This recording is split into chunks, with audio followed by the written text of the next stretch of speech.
السلام علیکم، امید کرتا ہوں آپ خیریت سے ہوں گے۔ آج کی ویڈیو میں ہم بات کرنے والے ہیں تاریخ کے ایک عظیم و شان سلطان کے بارے میں۔ 19ویں صدی کے آخر میں سلطنت عثمانیہ، جو کبھی دنیا کی سب سے طاقتور مسلم سلطنت تھی، تباہی کے دہانے پر کھڑی تھی۔ بغاوتوں، جنگوں اور بڑھتے ہوئے یورپی اثرات کے درمیان ایک آدمی اس سب کو ایک ساتھ رکھنے کے لیے اٹھ کھڑا ہوا۔ ایک حکمران، ایک بصیرت اور ایک آدمی جس کی تعریف اور خوف دونوں تھے۔ ان کا نام سلطان عبدالحمید خان ثانی تھا۔ آج بھی عثمانی سلطنت کے آخری اور عظیم سلطان کے نام سے جانے جاتے ہیں۔ سلطان عبدالحمید خان 21 ستمبر 1842 کو استنبول میں پیدا ہوئے۔ سلطان عبدالمجید اول اور ترمیجگان کے بیٹے تھے۔ تنظیمت کے دور کے نام سے مشہور اصلاحات کے دور میں پروان چڑھتے ہوئے اس نے خود دیکھا کہ کس طرح سلطنت نے یورپی دباؤ میں جدیدیت کے لیے جدوجہد کی۔ وہ خاموش، ذہین اور گہرے روحانی ہونے کے ساتھ ساتھ موسیقی، ادب اور اسلام کی تعلیمات کی طرف بھی متوجہ تھے۔ اپنے وقت کے بہت سے شہزادوں کے برعکس اس نے اسراف سے گریز کیا اور سادگی کو ترجیح دی۔ جب ان کے بھائی سلطان مراد پنجم کو ذہنی عدم استحکام کی وجہ سے معزول کر دیا گیا، تب عبدالحمید خان نے 31 اگست 1876 کو محض 34 سال کی عمر میں تخت سنبھالا۔ اس سے انتشار میں ڈوبی ایک سلطنت وراثت میں ملی تھی۔ دیوالیہ، منقسم اور دشمن اس سے گھرے ہوئے تھے۔ جب عبدالحمید سلطان بنے تو سلطنت عثمانیہ کو یورپ کا بیمار آدمی کہا جاتا تھا۔ اس کی فوج پرانی ہو چکی تھی، خزانہ خالی تھا اور قوم پرست بغاوتیں بلقان میں اس کے صوبوں کو پھاڑ رہی تھی۔ نئے سلطان کا پہلا چیلنج تیزی سے آیا۔ 1877 اور 1878 کی روس ترک جنگ ایک وحشیانہ تنازع جس نے سلطنت کو تقریباً تباہ کر دیا۔ بہادر مزاحمت کے باوجود عثمانیوں نے اہم علاقہ کھو دیا اور برلن کے معاہدے پر دستخط کرنے پر مجبور ہوئے۔ لیکن عبدالحمید نے ایک اہم سبق سیکھا۔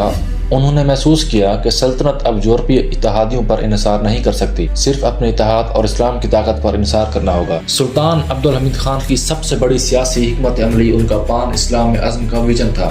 تمام مسلمانوں کو خلیفہ کی روحانی قیادت میں متحد کرنے کا خیال۔ اس نے اپنی شبیہ کو تمام مسلمانوں کے خلیفہ کے طور پر مضبوط کیا۔ نہ صرف عثمانی ترکوں کا حکمران، سفارتکاری خطوط اور ایلچی کے ذریعے اس نے ہندوستان، افریقہ، وسطی ایشیا اور اس کے باہر کے مسلمانوں تک اپنا پیغام پہنچایا۔ انہیں عثمانی خلیفہ کو اپنے محافظ کے طور پر دیکھنے کی ترغیب دی۔ ایک ایسے وقت میں جب استعماری طاقتوں کا مسلم سرزمین پر غلبہ تھا، عبدالحمید مزاحمت اور امید کی علامت بن گئے۔ اس نے اپنے سب سے بڑے منصوبوں میں سے ایک شروع کیا، حجاز ریلوے، جو استنبول کو مدینہ سے جوڑتا ہے۔ 20ویں صدی کے اوائل کا ایک انجینئرنگ معجزہ۔ دنیا بھر کے مسلمانوں کے احتیاط سے بڑے پیمانے پر مالی امداد فراہم کی گئی۔ اس نے حج کو آسان بنایا اور عالم اسلام کے اتحاد کی علامت بنا۔ عبدالحمید کا نعرہ سادہ لیکن طاقتور تھا کہ مسلمانوں کی طاقت ان کے اتحاد میں ہے اور ان کا اتحاد خلافت میں ہے۔ اگرچہ اس کے دشمنوں نے قدامت پسند کے طور پر پیش کیا، لیکن سلطان عبدالحمید در حقیقت ایک جدیدیت پسند انسان تھے۔ اس نے نظام تعلیم کو بہتر بنایا۔ پوری سلطنت میں سینکڑوں اسکول، یونیورسٹیاں اور پیشہ ورانہ ادارے قائم کیے۔ اس نے ٹیلی گراف نیٹ ورک، ریلوے اور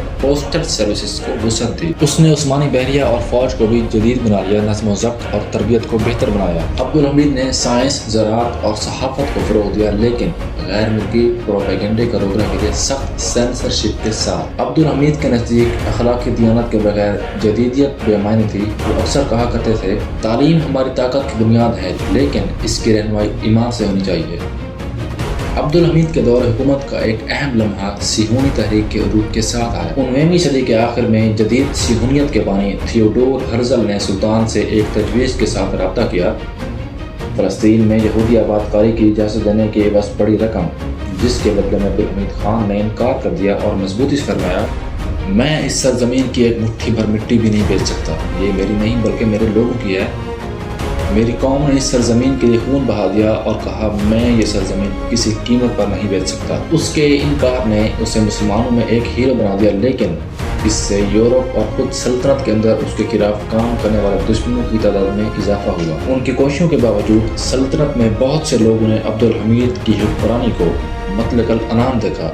اس نے صرف 2 سال کے بعد 1878 میں عثمانی پارلیمنٹ کو تحلیل کر دیا تھا، کنٹرول برقرار رکھنے کے لیے ایک مطلق العنان بادشاہ کے طور پر حکمرانی۔ اس فیصلے نے اصلاح پسندوں کو ناراض کیا جو ایک آئینی حکومت چاہتے تھے۔ 1900 کی دہائی کے اوائل تک بینک ٹرکس کے نام سے جانا جانے والا ایک گروپ جسے کچھ مغربی طاقتوں کی حمایت حاصل تھی، نے اس کے خلاف سازشیں کرنا شروع کر دی۔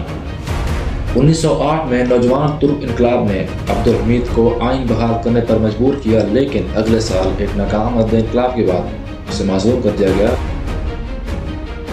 اور سفیلونی کا جدید دور کا یونان میں جلا وطن کر دیا گیا۔ 33 سال تخت پر رہنے کے بعد سلطان عبدالحمید خان کا دور ختم ہوا۔